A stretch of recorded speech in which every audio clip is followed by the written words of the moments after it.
Welcome to my YouTube channel Sujeet Kumar Stambh classes को। आज फिर से हम लेकर के आ गए हैं 12th क्लास के लिए वीवीआई ऑब्जेक्टिव बोर्ड मिशन। ठीक है, तो ये क्वेश्चन नंबर 16 है। देखिए, बाकी हमने क्वेश्चन 15 क्वेश्चन पिछले वीडियो में बता दिए हैं, पिछले 3 वीडियो में। ये चौथा वीडियो है। ठीक है, अगर पिछले वाले वीडियो नहीं पढ़े हैं तो पढ़ लीजिए, आपको बहुत फ़ायदा करेगा। और अब देखिए नेक्स्ट वीडियो। तो 16 नंबर क्वेश्चन है कि यदि समरूप विद्युतीय क्षेत्र x अक्ष की दिशा में हो तो समविभवीय तल किस दिशा में होगा। तो आप याद रखिएगा, इस तरह से अंडरस्टूड कर लीजिए कि x अक्ष यदि पूछता हो तो yz कहिएगा। यदि y अक्ष की दिशा में यदि हो तो अगर और समविभवीय तल पूछता है तो zx कहिएगा, और यदि z अक्ष में हो और समविभवीय तल पूछता है तो xy कहिएगा तल में। ठीक है, तो इस तरह से बताइएगा। अब देखिए क्वेश्चन नंबर 17 को, अगर कोई आवेश किसी बंद सतह के बाहर रखा जाए तो विद्युतीय फ्लक्स क्या होगा। तो कहिएगा कि शून्य होगा। तो कहिएगा क्यों शून्य होगा, क्योंकि गॉस थ्योरम के अनुसार कहा जाता है कि किसी बंद पृष्ठ के अंदर स्थित आवेश से जो भी बल रेखाएं गुजरती है उसका 1/ε0 गुना होता है, मतलब Q/ε0 होता है ना। गॉस नियम के अनुसार फाई बराबर Q/ε0। तो आवेश तो अंदर होना चाहिए ना, बंद पृष्ठ के अंदर। और ये क्वेश्चन में है कि बंद पृष्ठ के बाहर है, यहाँ दिया गया है। अगर कोई आवेश किसी बंद सतह के बाहर रखा जाए, है ना, बोला हुआ है ना, और विद्युतीय फ्लक्स पूछता है तो यहाँ शून्य हो जाएगा, 0 हो जाएगा, क्योंकि यह तो गॉस थ्योरम के अनुसार अंदर के लिए लागू होता है ना, इसलिए शून्य हो जाएगा। तो 18वां नंबर अब क्वेश्चन देख सकते हैं। 17 नंबर का डी ऑप्शन सही है और 16 नंबर का YZ कहाँ है, बी ऑप्शन सही उत्तर है। तो 18वां नंबर क्वेश्चन देखिए कि एक बिंदु आवेश Q से R दूरी पर विद्युत विभव का मान क्या होता है। एक बिंदु आवेश Q से R दूरी पर विद्युत विभव का मान क्या होता है। तो इसका सही ऑप्शन हो जाएगा 1/4πε0 इंटू Q/R। बी और सी तो होना नहीं है। 1/4πε0 इंटू Q/R² विद्युत क्षेत्र की तीव्रता का होता है, मात्र फॉर्मूला होता है ना। और कूलाम के नियम के अनुसार उसका बल जो होता है ना, कूलामीय बल से 1/4πε0 इंटू Q1 Q2/R² होता है, जिसमें 1/4πε0 का वैल्यू जो होता है 9 × 10⁹ न्यूटन मीटर स्क्वायर प्रति कूलाम स्क्वायर होता है, जिसको हम K भी कहते हैं। यदि इसी तरह से यदि आपको मीडियम दिया हुआ रहेगा, अगर ज्ञात करना रहेगा बल, तो ऐसे ज्ञात कर सकते हैं। मीडियम दिया गया है तो बल के लिए हो जाएगा FM बराबर हो जाएगा F/K कह सकते हैं, या ε0 कह सकते हैं, है ना, क्योंकि एप्सिलॉन आप यहाँ माध्यम रख रहे हैं।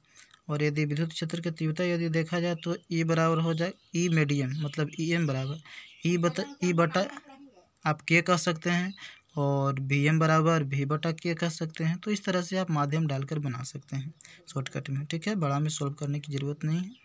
अब देखिए जो आवेश यहाँ दिखाई दे रहा है ना, आवेश का ऐसा मतलब तो आप जानते हैं कि कूलाम होता है। ठीक है, और इसको ऑपरेशन करते हैं कि आवेश का जो CGS मात्रक होता है उसको हम कहते हैं ESU, मतलब स्टेट कूलाम इसको कहा जाता है। ESU कहा जाता है स्टेट कूलाम।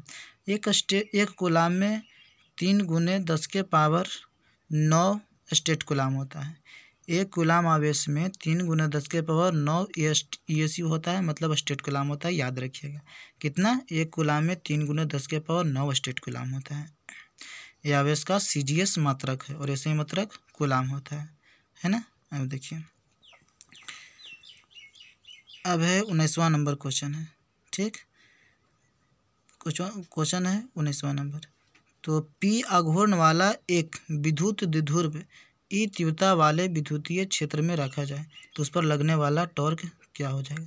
हमने एक पिछले वीडियो में एक बात बताया था कि आवेश का ऐसा मात्रक तो कूलाम होता है, लेकिन सबसे छोटा मात्रक क्या होता है, एक फ्रैंकलिन होता है ना। फ्रैंकलिन बताए थे, एक वैज्ञानिक थे, उन्हें अपने नाम पर रख लिए थे। जिस प्रकार से कूलाम है अपने नाम पर लिखा गया आवेश का। और एक फैराडे है, वो भी एक फिजिशियन हुए थे, तो भी रखे थे। तो आवेश का सबसे बड़ा जो मात्रक होता है फैराडे होता है, और एक फैराडे में 96,500 कूलाम होता है। सबसे बड़ा मात्रक आवेश का क्या होता है, फैराडे। सबसे छोटा फ्रैंकलिन होता है, जो अपने ही नाम पर रखे थे, बेंजामिन फ्रैंकलिन जो वैज्ञानिक थे। ठीक है, और आवेश का मात्रक कैसे पूछेगा तो क्या बताइएगा, कूलाम बताइएगा। और CGS मात्रक यदि आपसे पूछ लेता है तो CGS मात्रक बताइएगा ESU, मतलब स्टेट कूलाम बताइएगा, जिसको एक कूलाम में होता है 3 × 10⁻9 ESU स्टेट कूलाम होता है। हाँ, तो 19वां नंबर क्वेश्चन क्या था कि P आघूर्ण वाला एक विद्युतीय द्विध्रुव है ना, डिप्लो मोमेंट विद्युतीय द्विध्रुव ई तीव्रता वाले विद्युतीय क्षेत्र में रखा जाए तो उस पर लगने वाला टॉर्क क्या होता है। सबसे पहले हमें जानते हैं कि विद्युतीय द्विध्रुव होता क्या है। समान परिमाण और विपरीत प्रकृति के दो आवेश यदि r दूरी पर रख दिया जाए, मतलब कुछ भी दूरी पर रख दिया जाए, और दोनों के बीच जो भी मैंने रख दिया गया है ना, तो विद्युतीय द्विध्रुव हो जाता है। और वही जब बल लगता है तो एक कूलाम बल तैयार हो जाता है। तो रख दिया ना, तो विद्युतीय द्विध्रुव होता है। और यदि हम किसी एक आवेश और उसके बीच की दूरी से गुना कर देते हैं ना, तो वो डिप्लो मोमेंट बन जाता है। क्या बोलते हैं, विद्युतीय द्विध्रुव आघूर्ण बन जाता है ना। विद्युतीय द्विध्रुव आघूर्ण बन जाता है। तो विद्युतीय द्विध्रुव आघूर्ण का जो मात्रक आप देखते हैं ना, कूलाम मीटर होता है, क्योंकि आवेश का कूलाम होता है और दूरी का मीटर, तो कूलाम मीटर होता है। तो विद्युतीय द्विध्रुव आघूर्ण का मात्रक कूलाम मीटर होता है। लेकिन अगर सीजीएस मात्रक आपसे पूछ लेना, तो आप क्या बताइएगा, सीजीएस मात्रक में तो गड़बड़ा जाइएगा ना। तो इसलिए हम कह रहे हैं कि सीजीएस मात्रक डेबाई होता है, याद रखिएगा, डेबाई याद रखिएगा। सीजीएस मात्रक क्या होता है, डेबाई होता है। एक डिबाई में जानते हो क्या बोलते हैं, कूलाम मीटर, है ना। एक कूलाम मीटर में कितना डिबाई होता है, एक कूलाम मीटर में कितना डिबाई होता है, इसका मान तुम जानते हो। देखो कितना मान होता है इसको, एक डिबाई बराबर 3.3 गुने 10 के पावर -30 दिखाई दे रहा है, कूलाम मीटर होता है। यहाँ लिख देते हैं, एक डिबाई बराबर 3.3 गुने 10 के पावर -30 कूलाम मीटर होता है। एक क्या होता है, एक डिबाई में इतना होता है। क्या हम बोले, एक डिबाई में इतना होता है, एक डिबाई में इतना होता है। और डिबाई जो होता है ना, सीजीएस मात्रक है। तो कह है कि एक डिबाई में इतना माना होता है। यहाँ देख रहे हैं ना, माइनस जगह हुआ है, तो क्या हुआ, कूलाम मीटर बड़ा हुआ ना, है। तो जो बड़ा होता है कूलाम मीटर, मतलब द्विध्रुव आघूर्ण का मात्रक कूलाम मीटर होता है। और एक डिबाई में इतना होता है 3.3 गुना 10 के पावर -30 कूलाम मीटर होता है। ठीक है, अब आते हैं अपने क्वेश्चन की ओर। हाँ, तो अब क्वेश्चन समझिए कि पी आघूर्ण वाला एक विद्युतीय द्विध्रुव ई तीव्रता वाले विद्युतीय क्षेत्र में रखा जाए तो उस पर लगने वाला टॉर्क क्या हो सकता है। तो इसका जो सही उत्तर होगा ना, पी क्रॉस ई वेक्टर होगा ना, क्योंकि आपने पी वेक्टर को रखा ई में, ई वेक्टर में, और आपने कुछ एंगल पर रखा, तो एंगल पर रखा तो उसके लिए तो कुछ ट्रिग्नोमेट्री फंक्शन आना चाहिए ना। तो पी साइन थीटा, इसमें साइन थीटा जाता है मित्रों। कंपोनेंट तोड़ोगे ना, मैं सिद्ध थोड़े ना कर रहा हूँ, कंपोनेंट तोड़ोगे ना तो साइन थीटा ही लेना पड़ेगा ना सिद्ध करने के पश्चात। तो पी साइन थीटा इसका होगा, p sine theta p cross e मतलब कि होगा। अगर आपको 0 डिग्री रखते हैं ना, थीटा बराबर 0 डिग्री, मतलब कि क्या होगा ना, कुछ एंगल नहीं बन रहा हो, तो क्या हो जाएगा, 0 वैल्यू हो जाएगा ना, पी साइन थीटा 0 हो जाएगा। अगर आप लंबवत रखते हैं, इलेक्ट्रिक फील्ड का लंबवत रखते हैं, पी को आप लंबवत रखते हैं, विद्युतीय द्विध्रुव को, द्विध्रुव आघूर्ण को लंबवत रखते हैं, तो साइन 90 डिग्री का वैल्यू क्या होता है, 1 होता है। तो मतलब कि टॉर्क का वैल्यू कितना हो जाएगा, 1 हो जाएगा। तो इस टाइप का आप ज्ञात कर सकते हैं। अब देखिए, यदि आप देखते हैं यहाँ पे कि पी आघूर्ण वाले, तो इसका तो ये हो गया। अब 20वां नंबर क्वेश्चन आप देख सकते हैं कि पी वेक्टर आघूर्ण वाले, पी आघूर्ण वाले एक विद्युतीय द्विध्रुव ई तीव्रता वाले विद्युतीय क्षेत्र में रखा जाए तो उसकी स्थितिज ऊर्जा, बस क्वेश्चन वही है, लेकिन इसमें पूछ रहा है स्थितिज ऊर्जा। तो स्थितिज ऊर्जा पूछ रहा है, तो इसमें आप चेंज कर दीजिएगा कि इसका सही उत्तर हो जाएगा -P.E, मतलब -P कोस थीटा इसमें आ जाता है मित्र।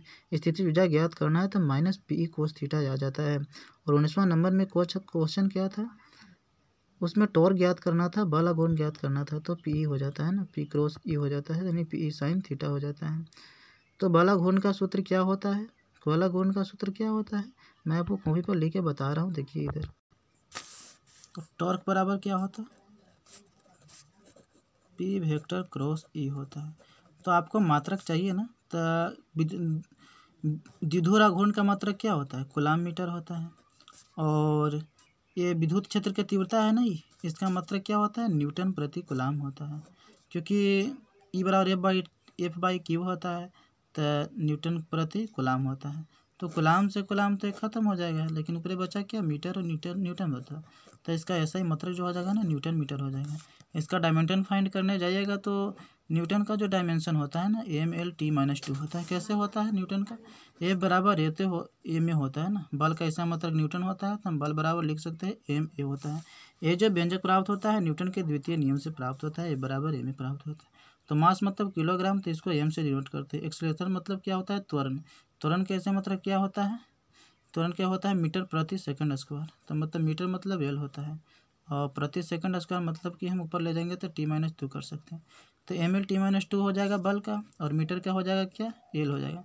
तो इसका जो बनकर आएगा ml/T-2, इसका हो जाएगा बला घूर्ण का डायमेंशन हो जाएगा। उसी प्रकार से आप डायमेंशन किसी का आप ज्ञात कर सकते हैं। जिस चीज़ का डायमेंशन आपको ज्ञात नहीं करना आ रहा होगा वो आप कमेंट कर दीजिएगा, नेक्स्ट वीडियो में डायमेंशन ज्ञात करके मैं आप लोगों को बता दूंगा। ठीक है, तो इस तरह से वीडियो थे, ये सब क्वेश्चन थे। तो आप, हमें आशा है कि आप इस क्वेश्चन को आप सीख गए होंगे। यदि ये वीडियो अच्छा लगता हो तो इस चैनल को सब्सक्राइब कर लीजिए यदि नए आए हैं इस पर तो, और अपने दोस्तों के पास कम से कम 3-4 दोस्तों के पास शेयर कर दीजिए ताकि वो भी सीख जाएं, समझ जाएं। ठीक है, तो thank you for watching video.